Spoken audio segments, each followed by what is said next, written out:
Hi folks, Mr. Long here. I have no idea what's going on with, maybe if I turn this lamp off, I don't know.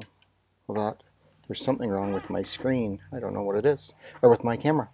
Oh, there we go. Okay, so welcome to another screencast. Today I'm going to introduce you to the topic of the mean value theorem, and specifically right now I'm going to introduce you to what's called Rolle's theorem, and that leads into it's a nice easy way to lead into the mean value theorem of derivatives. So here we go. Let's get started. So what we see here is a series of, like, it's just an xy coordinate system, x equals a, x equals b, solid circles here and here. That just means the function is going to be defined at those 2 points. So what we're going to do, and what you'll notice here is that f at a equals f at b everywhere. So the y value at x equals a is the same as the y value at x equals b, and that's true for everything. So if I wanted to, I could draw a tangent or a horizontal secant, right? I won't do that for everything, but I could have a secant that goes from here to here, right? I'll just make that as a dotted line. So we know we have a horizontal secant there. So let's draw a curve. So I just want you to notice what has to happen. So I want you to think about, so all of these graphs on the top row are going to be continuous and differentiable. So if they're continuous and differentiable, then what happens if I go up? So I'm going up, I'm going up, I'm going up, I'm going up, I'm going up.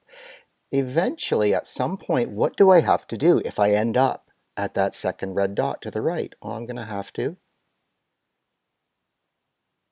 go down, right? So again, if f at a equals f at b, that means that if I start at this y value, I have to end at this y value. So if I started by going up, eventually I have to go down. And now what do you notice? What do you notice? You got a horizontal tangent, right? There's a horizontal tangent there. Right there. Okay, so if I go down from that, what I end up with is this is x equals c. Okay, x equals c. And what that is, that's the x location between a and b where the tangent slope is horizontal. What about the scenario where it decreases? So I start by decreasing, decreasing, decreasing. Eventually I have to turn and go back up, right? I have to turn and go back up. There we go. So I have a secant between a and b, which is horizontal. And notice that I have to have a tangent as well between a and b that's horizontal. Okay, so horizontal secant between x equals a and x equals b, and then I get a horizontal tangent. What's the location of that tangent? X equals c. Okay, x equals c. So c is always between a and b. A and b is just an interval where we have a curve. Now I could also have many, I'll just quickly do this one, we could have many maximums and minimums, right? It could be like a trig curve. Okay, so something like that as well. So the whole idea here is that as long as the y value at the start of an interval is the same as the y value at the end of an interval, and the interval is smooth, differentiable, and continuous, there's always going to be a location where there's a horizontal tangent. So we can be guaranteed that there's the idea here is we can be guaranteed that there's a maximum or minimum in an interval, right? So remember we did max and min over a closed interval. Well, one of the ways we could have done it is if our endpoints were the same, had the same y values, we would know that in between we would get a horizontal tangent. Now, I guess actually a curve could go straight across horizontally, in which case you wouldn't have a max or min. You would just have a flat curve. So that's Rolle's theorem. Rolle's theorem just says if f at a equals f at b, and they're the endpoints of an interval, and as long as that interval is continuous along the closed closed interval, right, with filled in circles, and differentiable along the open interval, so I can do a derivative right up to but not including a, and right up to b but not including b, there's going to be a point somewhere in between those two where there's a horizontal tangent, right? Because if I go up, I have to go down. If I go down, I have to turn and go back up, right? So when does Rolle's theorem not work? Well, let's take a look at this scenario.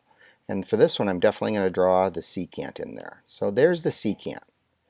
So how come there's no location between A and B where there's a horizontal tangent? Well, because there is a significant change in slope at a point. It doesn't go through all of the slopes, right? So I'm going to go back up to here. Take a look at this. So right here, the slope right there is positive. Then the slope is slightly less positive, even less positive, 0, slightly positive, okay, more positive, and even more positive. So say the slope right here is 2. It would go 2, then 1.9, 1.8, 1.7. You get the idea. Every single number until 0. Every single number from 0, now it's going to be negative. So now it's 0, negative 0.1, negative 0.2, negative 0.3, negative 0.4, and so on. So this, a nice smooth curve, gives you a continuous value of derivatives. Okay, continuous value of derivatives.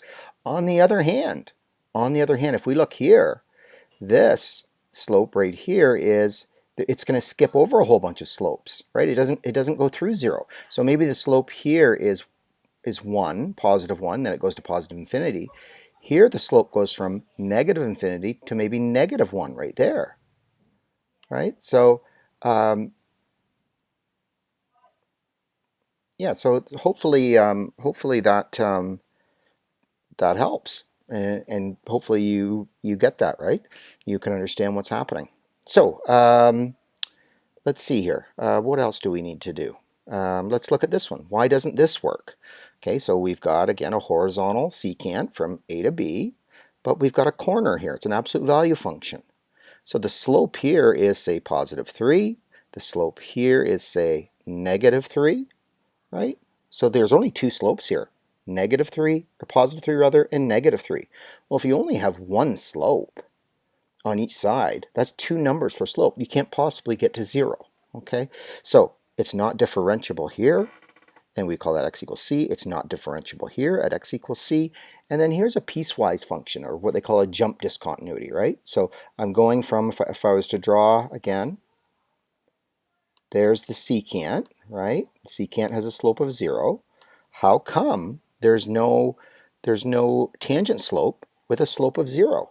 Well, because it jumps, right? It's not a smooth connected curve to see the change in slope. In fact, here the slope is only positive here, and because it jumps down to here, it doesn't have to turn and go back down, right? So it doesn't need that turning point to end up here.